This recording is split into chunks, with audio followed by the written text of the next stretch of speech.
best friends, nostalgia critic. For the record, I've never seen The Room, but from what I've seen, but I do know some of its most famous parts. I wonder how this is gonna go.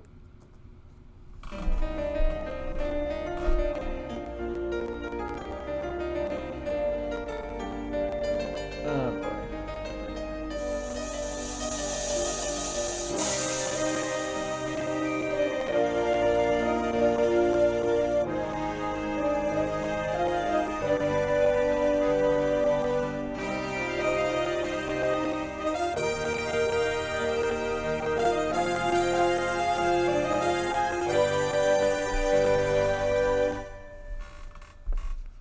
Hello, I'm the Nostalgia Critic. I remember it so you don't have to. I don't know why we didn't have our usual intro, or why there's a lesser quality camera next to a high quality camera. Oh my god. He's here!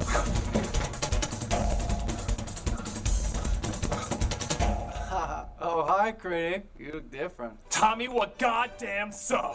Ha! Yeah, that's me. I have a gift for you. Football. You want football? Catch it. Keep your footballs in your pocket!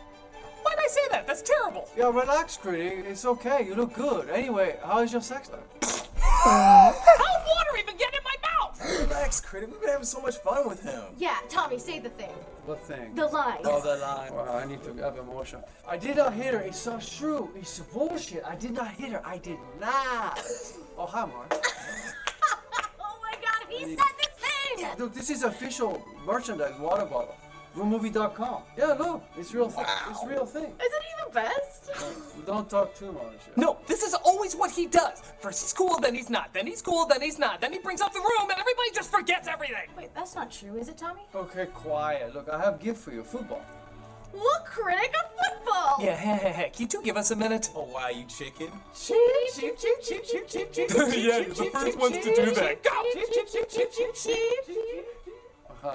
Okay, Tommy, you may have fooled your sheep. No, not sheep. It's chicken. Whatever, you're not fooling me. One minute you're trying to take down our videos, the next you're giving bizarrely kind interviews, when neither I or anyone else here is going to be manipulated by you any further. Oh, hey, Critic. Did you know that Nutball Tommy Wiseau is here? I just want to let you know in case he drops by. Oh my god! Can I get a selfie? Yeah, no problem. Oh my Let's God. do it. Let's like this. Do something crazy. Okay. I have a gift for you. Okay. Here you go. Football. Oh my no, God. Hi, look. Oh, It's okay. a room movie football. Critic, look, it's a football! Go over there! I don't know, you got a football too? Yeah, although I don't know why it says Wilson crossed out and then just says the room. So what are you doing here, you walking accent? Well, I want to say fight is over, Critic.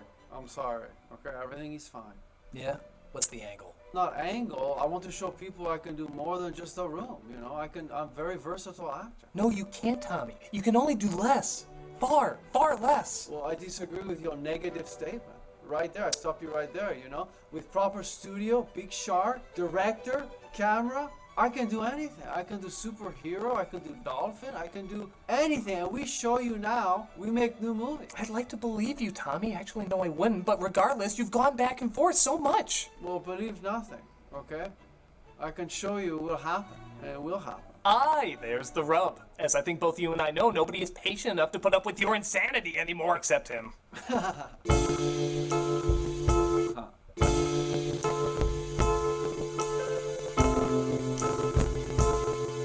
Best Friends is the first big outing between cult stars Greg Sestero and Tommy Wiseau, since their now classic disaster piece, The Room. Sestero wrote and produced this two-part true story, and when I say true, I mean you know how The Conjuring was technically true? This is the Annabelle creation of that. Sestero admitted that one of the reasons he wanted to make this movie was to show that his buddy Wiseau can actually turn in a legit performance. Okay, I'll set the legit bar to Shaq from Kazam, and even that I think is too high.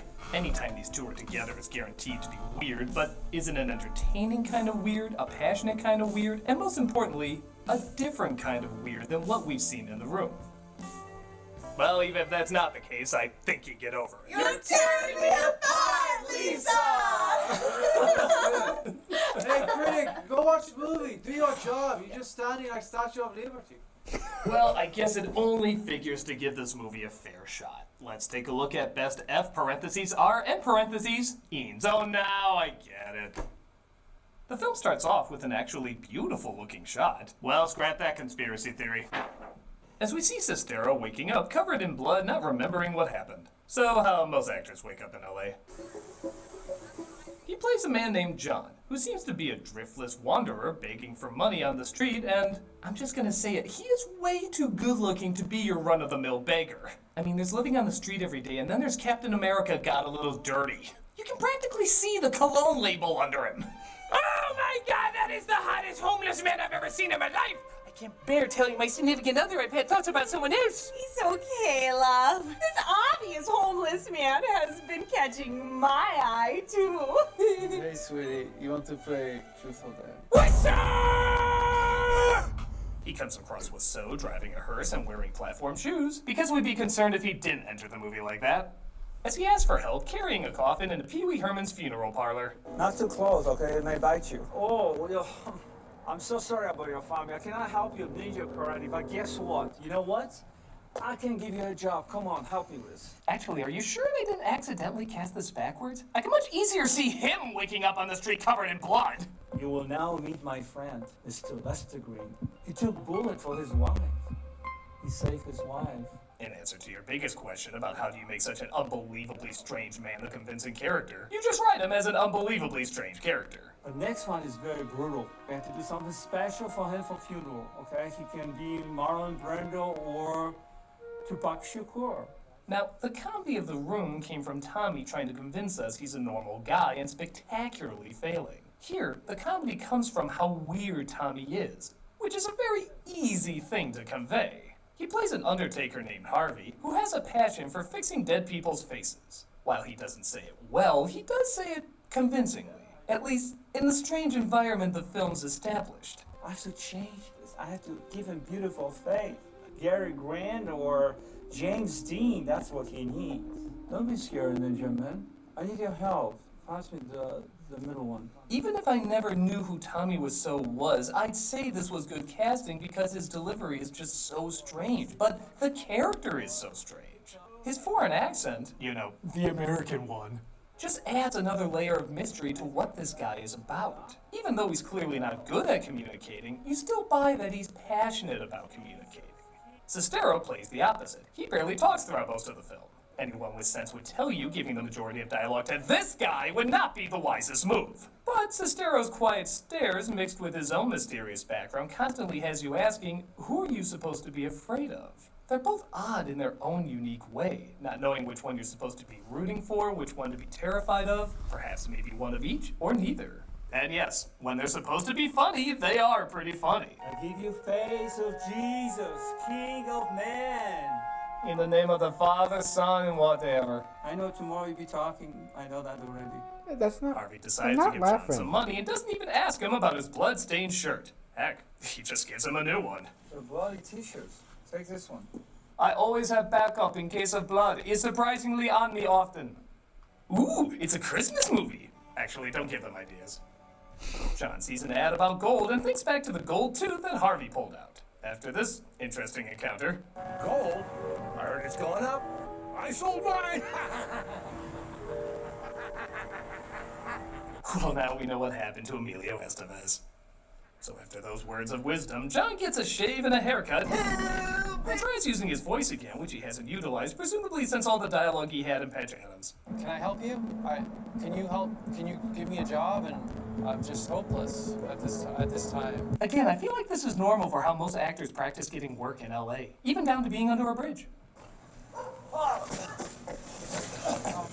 yeah, because if anyone would be afraid in this scenario, it'd be this guy afraid of this guy. Yeah, where's your beer? What happened to your beer? Well, in The Disaster Artist, it was a Bryan Cranston thing, but I never read that in the book. John asked for a job, but Harvey seems less than enthusiastic. No, I can help you. I don't think so. I can bring the trash out. I can. You know what? I give you advice. Go back to school. Yes, if you go back to school, you can speak better Spanglish. Harvey decides to give him a chance, as even the way he opens the door is kind of a mystery. Even Sestero has a look like... That was not in the script. How did he do that? While cleaning, John finds a bunch of gold fillings Harvey collected over the years and steals them. And just as Harvey made him a... gift?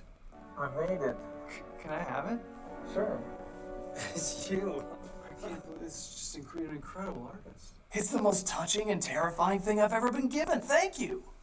Harvey talks about how one of his clients died, and since he was Chinese, they should have Chinese food in his honor. Good to know. If Tommy died, I would have something from the planet Numblar in his honor. He was very kind, Chinese man. Chinese usually are very selfish, you know. Well, that was said. Cheers to Mr. Lee. Cheers, hey. Cheers, hey. Yeah, so what do you want to be? What do you want to be, John? Well, I'll give credit. I thought it'd be quicker than the 25-minute mark before I finally said, what the hell was that? John gives the stolen fillings to a dentist and makes a ton of money. So he returns to Harvey to pick up a basketball to throw it back and forth. Tonight? Yeah. I got that. How are we gonna get there? Oh my You god. might be wondering, what's wrong with that? Movies do callbacks all the time, so what's wrong with this one? The problem is the movie is actually doing okay in its different tone that having a callback while they're supposed to be building character is taking us out of the scene rather than sucking us in. Just try to watch this scene and see if you can focus on what they're actually saying. Do you have a girl or something? The room! The room! They were in the room! The room! Shut up! They were in the room! And just a heads up, I didn't edit that in. Look at the scene with just the audio. Do you have a girl or something? Just doing my own thing. Loneliness is hard sometimes, but it's easier than losing someone. See, you can follow it fine. Now with the visual. The room! The room! They were in the room! Oh, hi, Critic. Did I mention I'm in the room? Yes, Tommy, we all know you starred in the room. Christ! No, I mentioned I'm in this room right now. Why would you just randomly say that? Because your memory is suspect. I'm sorry to tell you. You need reminder, my friend. So tell me, what do you think about my performance? Well, it's actually pretty... I'll get back to you on it. Okay, you take your time. I go to hallway. I leave in hallway right now. Oh, hi, hallway. Okay, I'm in hallway. Good luck. I'm so uncomfortable he knows where I work.